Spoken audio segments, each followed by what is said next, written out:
With metabolic acidosis, acidosis refers to a process that lowers blood pH below 7.35.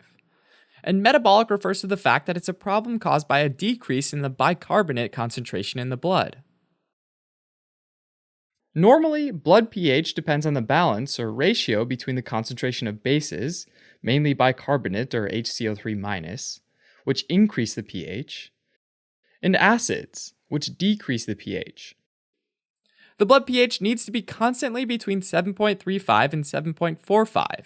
And additionally, the blood needs to remain electrically neutral, which means that the total cations, or positively charged particles, equals the total anions, or negatively charged particles.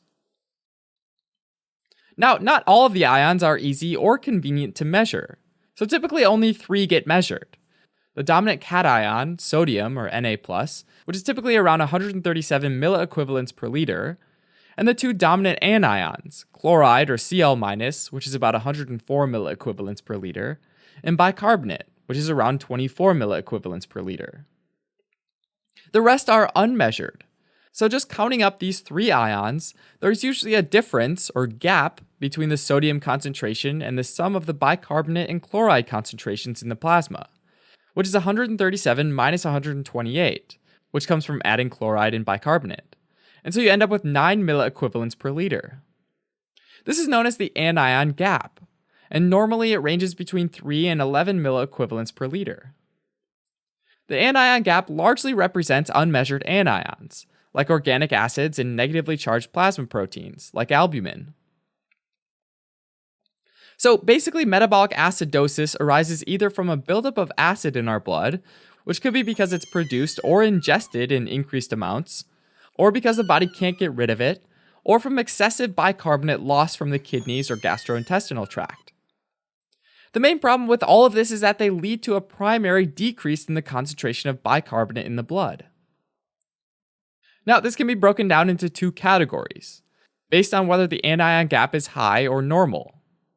So the first category of metabolic acidosis is a high anion gap metabolic acidosis.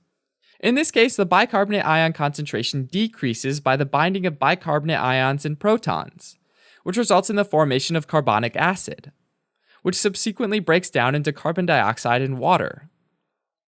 These protons can come from organic acids which have accumulated in the blood, but they can also come from increased production in our body. One example is lactic acidosis, which is where decreased oxygen delivery to the tissues leads to increased anaerobic metabolism and the buildup of lactic acid. Another example is diabetic ketoacidosis, which can happen in uncontrolled diabetes mellitus, where the lack of insulin forces cells to use fats as primary energy fuel instead of glucose. Fats are then converted to keto acids, like acetoacetic acid and beta-hydroxybutyric acid. Another way acids can build up in our blood is due to an inability of the kidneys to throw them away, even though they're produced in normal amounts.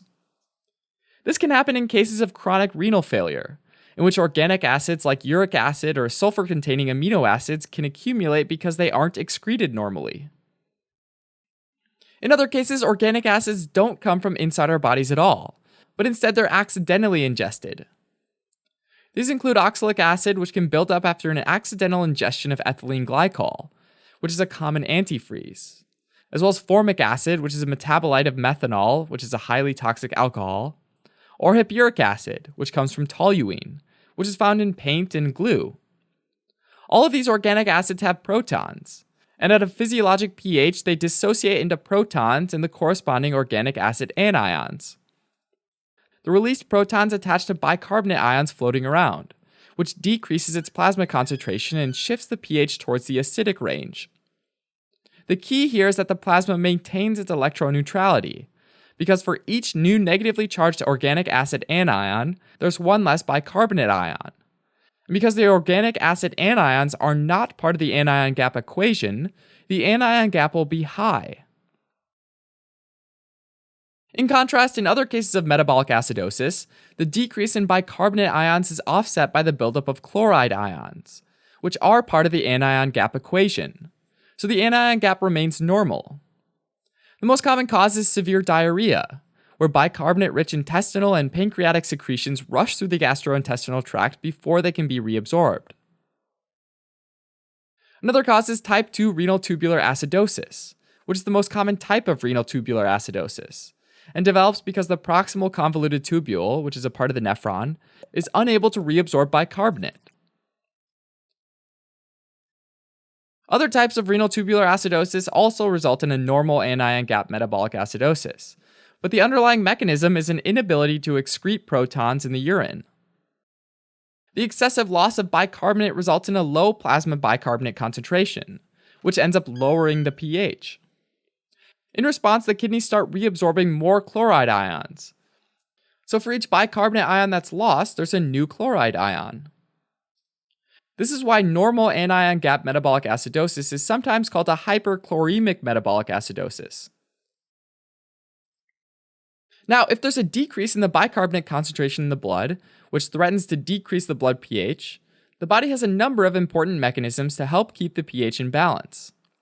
One of them is moving hydrogen ions out of the blood and into cells. To accomplish this, cells usually have to exchange a hydrogen ion for a potassium ion, using a special ion transporter located across the cell membrane.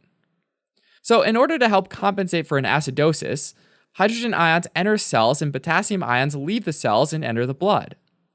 This might help with the acidosis, but it results in hyperkalemia.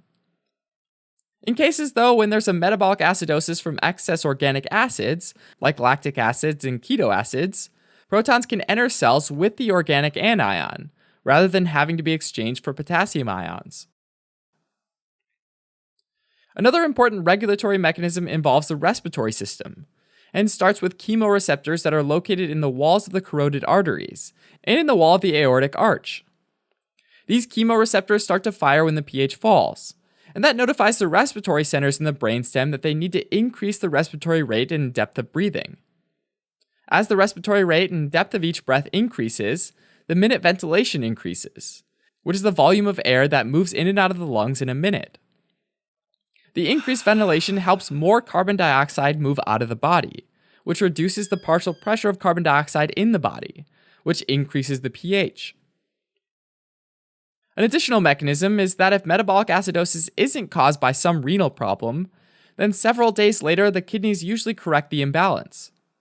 The kidneys excrete more hydrogen ions while also reabsorbing bicarbonate ions, so that it's not lost in the urine. Alright, as a quick recap.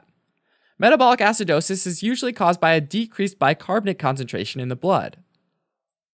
It can be classified into high anion gap cases, which are caused by the accumulation of organic acids, either due to their increased production in the body, decreased excretion, or exogenous ingestion. And the other type is normal anion gap cases, which are caused directly by a loss of bicarbonate ions, as is the case in diarrhea or type 2 renal tubular acidosis.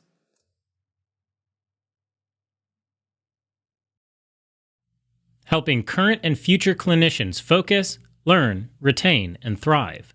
Learn more